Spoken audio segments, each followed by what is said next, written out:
जी नमस्कार, मैं कुमुद कांत पांडे अपने ही चैनल कुमुद सर पर आप सभी लोगों का स्वागत करता हूं। आज 25 नवंबर है जो कि दिसंबर सीटेट केस के लिए एक महत्वपूर्ण दिन है। आज ही लास्ट डेट है रिटेन आर्गूमेंट डालने का। ऐसे में आप सभी लोगों के पास एक कॉमन प्रश्न रह गया है कि दिसंबर सीटेट केस का जजमेंट किस तारीख को आ रहा है, कब आ रहा है। आप सभी लोगों का यह भी प्रश्न है कि रिटेन आर्गूमेंट इंटरनेट या वेबसाइट पे क्यों नहीं दिख रहा है। आप सभी लोगों का यह भी प्रश्न है कि रिटेन आर्गूमेंट को कितना मजबूती के साथ डाला गया है, रिटेन आर्गूमेंट में किन किन तथ्यों को डाला गया है।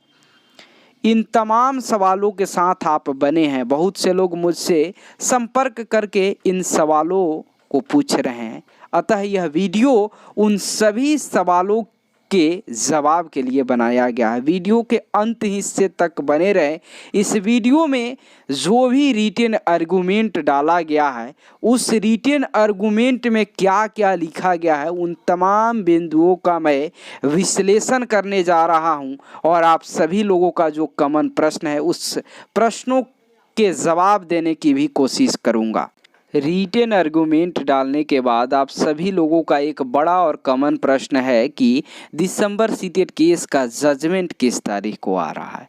इस प्रश्न का उत्तर यह है कि रिटेन आर्गूमेंट सभी केस के वकीलों के द्वारा डाला गया है। जो भी दिसंबर सीटेट केस में इंटरवेनर बने हैं जुलाई सीटेट वाले, उन लोगों के वकीलों के द्वारा भी दिसंबर सीटेट के अगेंस्ट में रिटेन आर्गूमेंट डाला गया है। आप समझिए कि आज अंतिम दिन रहा रिटेन आर्गूमेंट डालने का। ये रिटेन आर्गूमेंट जितने संख्या में है सभी रिटेन आर्गूमेंट जज साहब के निकट पहुंचेगा। उसके बाद जज साहब उसको पढ़ेंगे, विश्लेषण करेंगे, उसके बाद ऑर्डर लिखने का काम करेंगे और ऑर्डर जैसे ही लिखा जाएगा उसमें थोड़ा सा भी विलंब नहीं होगा, तुरंत उस ऑर्डर को सुनाने का काम किया जाएगा। ऐसे में वकील साहब का कहना है कि दिसंबर सीटेट के जजमेंट को सुनाने में दिसंबर का पहला सप्ताह लग सकता है। यानी आप उम्मीद करें कि 5 दिसंबर तक आपके केस का जजमेंट आ जाए। कुछ लोगों का यह भी प्रश्न है कि जो रिटेन आर्गूमेंट सबमिट किया गया है वह इंटरनेट या वेबसाइट पे क्यों नहीं दिख रहा है। उन लोगों से कहना चाहूँगा कि रिटेन आर्गूमेंट इंटरनेट या वेबसाइट पे दिखने का जिम्मेदारी वकील का नहीं होता है। वकील का जिम्मेदारी है कि जितना अच्छा से अच्छा हो सके ड्राफ्टिंग करके। कुछ लोगों का यह प्रश्न है कि जो रिटेन आर्गूमेंट सबमिट हुआ है वह इंटरनेट या वेबसाइट पे नहीं दिख रहा है। उन लोगों से कहना चाहता हूँ ये दिखने की जिम्मेदारी हाईकोर्ट प्रशासन के अंतर्गत जो कंप्यूटर के डाटा एंट्री ऑपरेटर होते हैं उनकी होती है। यदि उनके पास आपके केस के अलावे भी बहुत सारे वर्क होंगे, ऐसे में 1-2 दिन का समय लग सकता है वेबसाइट पे दिखने में। इसलिए आप लोग धैर्य बनाए रखें, चिंतित ना हो। दिसंबर सीटेट के जितने केस हैं सभी केसों में रिटेन आर्गूमेंट सबमिट कर दिया गया है।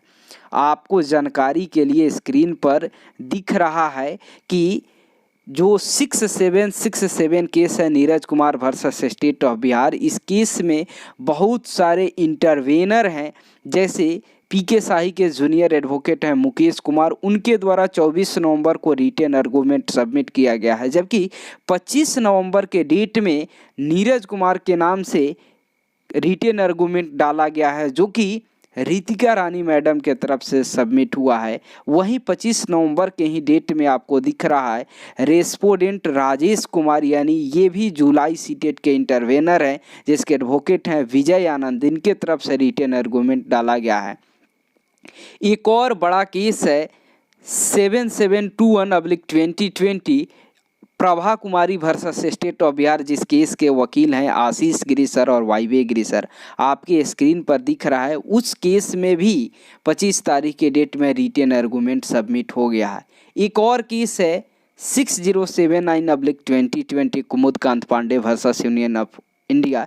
इस केस में अभी रिटेन आर्गूमेंट नहीं दिख रहा है। इसका मतलब ये थोड़े हुआ कि कुमुद कांत पांडे के केस में रिटेन नहीं डाला गया है। रिटेन आर्गूमेंट सारे केसों में अपलोड हो चुका है, डाला जा चुका है। उसे दिखने में 1 से 2 दिन का समय लगेगा। इसलिए आप लोग इस बात से चिंतित न हो कि इंटरनेट पे दिख रहा है नहीं दिख रहा है, यह 2 से 3 दिन के अंतर्गत सभी केसों का वेबसाइट पे अपलोड हो जाए। चलते हैं एक बड़े प्रश्न की तरफ, जहां बहुत सारे लोग रिटेन आर्गूमेंट के संदर्भ में जानना चाहते हैं कि किन किन तथ्यों को रिटेन आर्गूमेंट में डाला गया है, और कुछ लोगों का ये भी कहना है कि रिटेन आर्गूमेंट व्हाट्सएप के यूनिवर्सिटी में या फिर हमारे तक क्यों नहीं पहुंचा। उन लोगों से कहना चाहता हूं कि रिटेन आर्गूमेंट एक ऐसा सीक्रेट डॉक्यूमेंट है जिसे हर लोगों तक और हर व्हाट्सएप के ग्रुप तक नहीं पहुंचाया जा सकता है। लेकिन आप सभी अभ्यर्थियों को बता देना चाहता हूं कि जो भी दिसंबर सीटेट के केस हैं, चाहे वह रितिका रानी के द्वारा फाइल किया गया केस हो या फिर आशीष गिरिसर वाइवे गिरिसर का केस हो या संजीव कुमार संतोष कुमार शर्मा के द्वारा कुमुदकांत पांडे का केस है, तीनों केसों का जो रिटेन आर्गूमेंट है काफ़ी मजबूती के साथ पेश किया गया है। आप सभी लोगों के सामने अब मैं वाइवी गिरिसर के द्वारा जो प्रभा कुमारी के केस में रिटेन चलता हूं बड़े सवालों के तरफ, जहां बहुत सारे लोग रिटेन आर्गूमेंट के संदर्भ में बहुत कुछ जानने की कोशिश कर रहे हैं। कुछ लोगों का ये भी कहना है कि रिटेन आर्गूमेंट व्हाट्सएप के ग्रुप या मेरे पास क्यों नहीं पहुंचा। आप लोगों को बता देना चाहता हूं कि रिटेन आर्गूमेंट एक प्राइवेसी वाला फैक्ट है जिसे हर लोगों तक नहीं पहुँचाया जा सकता है। लेकिन आप सभी को बता देना चाहता हूँ कि मेरे पास अभी 3 तरह के रिटेन आर्गूमेंट हैं। एक वाइवे गिरिसर आशीष गिरिसर वाला, दूसरा रितिका रानी मैडम, और तीसरा संजीव कुमार के द्वारा जो कुमुदकांत पांडे के केस में फाइल किया गया है। लेकिन अभी इस वीडियो में मैं आशीष गिरिसर के द्वारा जो प्रभा कुमारी के केस में रिटेन आर्गूमेंट फाइल किया गया है उसके तथ्यों को पढ़ करके विश्लेषित करने की कोशिश कर रहा हूं। आप सभी लोगों को बता देना चाहता हूं कि ये जो रिटेन आर्गूमेंट है कुल 8 पेजों का है, लेकिन जो पहला पेज है उसका 1 नंबर जो फैक्ट है उसमें लिखा गया है that there are 4 categories of petitioners in the present writ application, that is BEd degree holders, DElEd degree holders from NIOS, DElEd degree holders under regular courses and handicapped category as detail in para 10 of the REIT petition. All the REIT petitioners have attained seated in December 2019।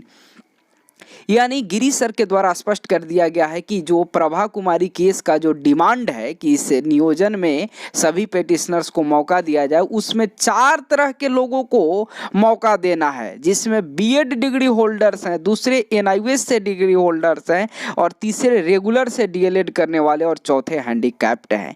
इसी तरीके से तमाम सारे facts को रखने का कोशिश किया गया है, लेकिन सभी कई पेजों के फैक्ट्स का जो कंक्लूजन है उस कंक्लूजन को मैं विश्लेषित करने की कोशिश कर रहा हूं कम समयों में, जिसमें लिखा गया है in the said background it is apparent that the letter dated 15 June 2019 fixing the cutoff date of eligibility as 23rd of November 2019 is not tenable in the eyes of law। यानी कहा जा रहा है कि जो 23 नवंबर 2019 कट ऑफ डेट की चर्चा किया जा रहा है वह कानून सम्मत नहीं है।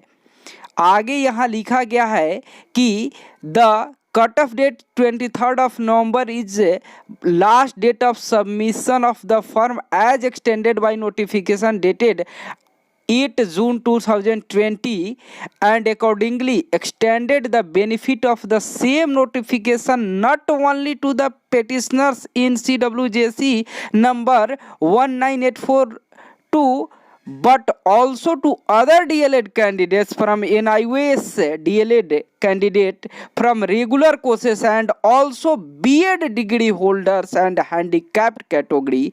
यानी यहाँ बतलाया जा रहा है कि जो last date of cut off है वह 14 जुलाई 2020 है, जबकि 23 नवंबर 2019 कट ऑफ डेट कहना गलत है। और ये भी गिरी सर के द्वारा लिखा गया है कि जो 8 जून को जो लेटर जारी किया गया था वह उसमें सिर्फ और सिर्फ NIOS जुलाई सीटेट को नहीं रखा जा सकता है, उसमें बीएड वालों को भी रखना होगा, रेगुलर वालों को भी रखना होगा। तमाम तरह की बातें यहाँ कंक्लूजन में रखा गया है। साथ ही साथ इसमें जो फैक्ट रखा गया है वो फैक्ट कई तरह के केस का रेफरेंस दिया गया है कि जब एक बार डेट बढ़ता है, चाहे वह किसी स्पेशल या कोर्ट का आदेश ही क्यों न हो, वह सबके लिए होता है। उसके आधार पे यहाँ जो 7 तरह के केस का रेफरेंस दिया गया है, जिसमें एसएससी 484 पैरा 489, एसएससी 11 पारा 14 से 16, एसएससी 555 पारा 27, 28, 29, 30 एंड ऑल्सो ऑर्डर डेटेड, यानी जो हाल में प्राथमिकता का केस आया है। इन तमाम साथ ही साथ अन्य भी 1-2 केस है जिस केस का जिक्र किया गया है। आपको ये भी पता है कि जो उस दिन बहस हो रहा था उसमें एलपीए यानी डबल बेंच का हाल फिलहाल बिहार एसएससी के केस का भी, जिसमें पिटिशनर एमडी दानिश अहमद, उसका भी जिक्र यहाँ किया गया। यानी ऑल ओवर कहा जाए गिरी सर के द्वारा जो फैक्ट रखा गया वह काफ़ी मजबूती के साथ रखा गया है। इसी तरह यदि हम रितिका रानी मैडम के आर्गूमेंट की तरफ बढ़ें तो उसमें भी काफ़ी अच्छे तरीके से ड्राफ्टिंग किया गया है, काफ़ी लंबे चौड़े सभी फैक्ट्स को रखा गया है। कंक्लूजन की तरफ बढ़ें तो उसमें सीधा सीधा कहा गया है कि जो last date of cut off है वह 14/7/2020 है। 23 नवंबर कट ऑफ डेट नहीं निर्धारित किया जा सकता है। और जब पहली बार नोटिफिकेशन आई थी 5/7/2019 को, उसके बाद से लगातार कई कारणों से इसमें बदलाव किए गए। बीच में तो एक बार मगध यूनिवर्सिटी के विलंबित सत्र के लिए भी अभ्यर्थियों को मौका दिया गया था। अन्य कई बार जब नोटिफिकेशन में नई शर्तों के साथ बदलाव, ये लॉ का वायलेशन होता है। इसलिए जब कट ऑफ डेट आप 23/11 निर्धारित नहीं कर सकते हैं, और जो 8/6 का लेटर है वह चाहे बीएड वाले हों या एनआईवीएस वाले हों, रेगुलर सभी के लिए है।